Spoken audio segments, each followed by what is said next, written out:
I've been wanting to tell my story about how I went undiagnosed autistic and ADHD for nearly 28 years. It is an absolute shit show, but I'm going to focus on the medical side of things first and my journey of seeing various doctors. I was placed into the gifted program growing up in school, starting in first grade. I always did really well in school, didn't have to try very hard to get good grades, and was a pretty energetic, normal, healthy kid. In 5th grade is when things started to go downhill. I was tired all the time, I was having trouble getting up for school in the mornings, I wasn't sleeping well, I was getting headaches, and I also had unexplained stomach problems. The stomach problems I want to point out weren't anything specific, it was just a general uncomfortable feeling that I didn't know how to describe, so I always described it as a stomach ache. My dad and stepmom were concerned, so they took me to my family doctor. My family doctor did a basic exam and couldn't technically find anything wrong and told my parents that I was essentially making it up for attention because I was around that age of being a preteen. I start middle school and things just continue to get worse. Just more of the same issues, and my grades absolutely tanked. I won't get into this part too much here, but my 7th grade science teacher pulled me aside one day and was like, "You are literally the smartest slacker I have ever met. What the hell is going on?" Cut to 8th grade, and I start doing self-research online about anxiety and find that I really resonate with it. I wanted to bring it up to my dad and stepmom, so I wrote down on a note all of the symptoms of anxiety that I was experiencing so that I could reference it when I talked to them about it. Long story short, my stepmom convinced my dad that this was just a phase that all teenage girls go through. I'm assuming as a symptom of this anxiety, I was starting to get heart palpitations and fluttering. This was the first time that I had seen a specialist for anything, and I went to see a cardiologist to make sure there was nothing wrong with my heart. Test results came back perfectly fine, which will be a common theme on this story. And by this point, there was just this growing sense that I was a bit of a hypochondriac and making things up for attention. Saw my family doctor again when I was in 8th grade, and given all the unexplained issues, they suggested that, it might be psychiatric based. So I got referenced to see a therapist, and this is going to have to be multiple parts, so check out for the next part. So continuing on, even though my family doctor suggested that my issues were psychiatric based, I know I didn't see a therapist then, the reason being my memory's a little foggy on that. Cue to the 1st or 2nd month into my freshman year of high school, and I get my very first migraine.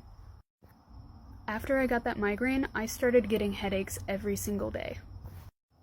For reference, I started freshman year in 2008, and I am not exaggerating when I have had a headache of some degree every single day since that first day I got a migraine my freshman year.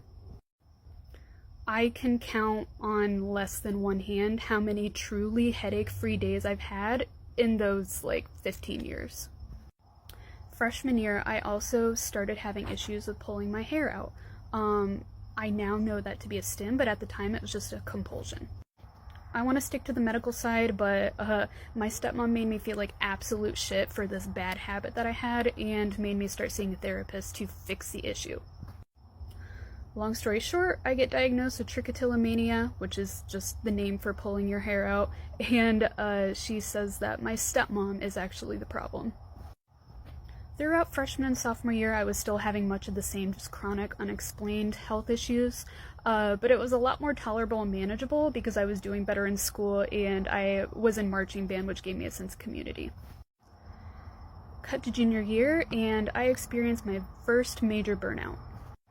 I had had a lot of major life events happen in a short amount of time between my sophomore and junior year, and I basically just reached my breaking point.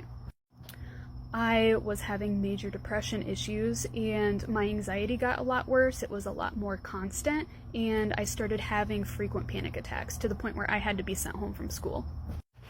I started seeing another therapist, which was better, but I was doing cognitive behavioral therapy, which is not what I needed at the time, so I didn't find it helpful and I stopped. Beginning of my senior year, my family doctor diagnosed me with major depression, anxiety, and panic attacks. From this point, I am going to start talking about medication specifically because it is relevant to the story. My family doctor started prescribing me antidepressants. Granted, at the time I was 17 and a lot of the meds weren't approved technically for those under 18, but she deemed that, the benefits outweighed the risks. I tried a couple different ones over the course of a few months before I finally got referenced to see a psychiatrist. And with that, I'm gonna go to part 3. This is part 3 of my undiagnosed autistic and ADHD journey, and I'm picking up where I first started seeing a psychiatrist. I was 18 and just starting college when I first saw a psychiatrist. I had a really lengthy initial consult where they screened me for a bunch of things, of course everything but autism. The consensus was essentially what my family doctor said, that I had major depression, general anxiety, and panic attacks. They also had me start antidepressants to trial and error. Literally every single one gave me terrible negative side effects. After a few months, my psychiatrist reconsidered my initial diagnosis and loosely tied some of the symptoms that these antidepressants were giving me to manic symptoms of bipolar disorder. They also used the argument that having the type of reaction that I did to SSRIs is a common symptom of bipolar disorder as well. And so I got diagnosed with bipolar 2, just on the basis alone that I had a negative reaction to SSRIs.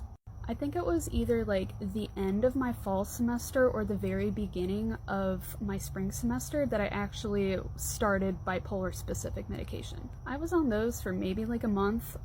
They made me feel a little better, and I reached a point where I was like, you know what, I'm feeling okay enough now. I don't really feel like I need medication. I know now that I actually just recovered from a burnout phase, but they really stuck with that bipolar diagnosis. They're like, that's another thing that people with bipolar deal with. They start taking their meds, they start feeling better, then they want to go off of them, and it never ends well. You don't want to stop medication. I didn't listen to them, and I just ended up stopping my medication and stopped going to the appointments altogether, and it wasn't until 3 years later that I actually started seeing a psychiatrist again. But in that, a gap of not seeing a psychiatrist, I started to develop more chronic physical health issues. It's also around this time that I got involved with somebody who I would eventually be in a 6-year relationship with, and later on find out that they are extremely manipulative, emotionally abusive, and a groomer. Again, I want to stick to just the medical side of things in this story, but that does become relevant later on from a trauma aspect.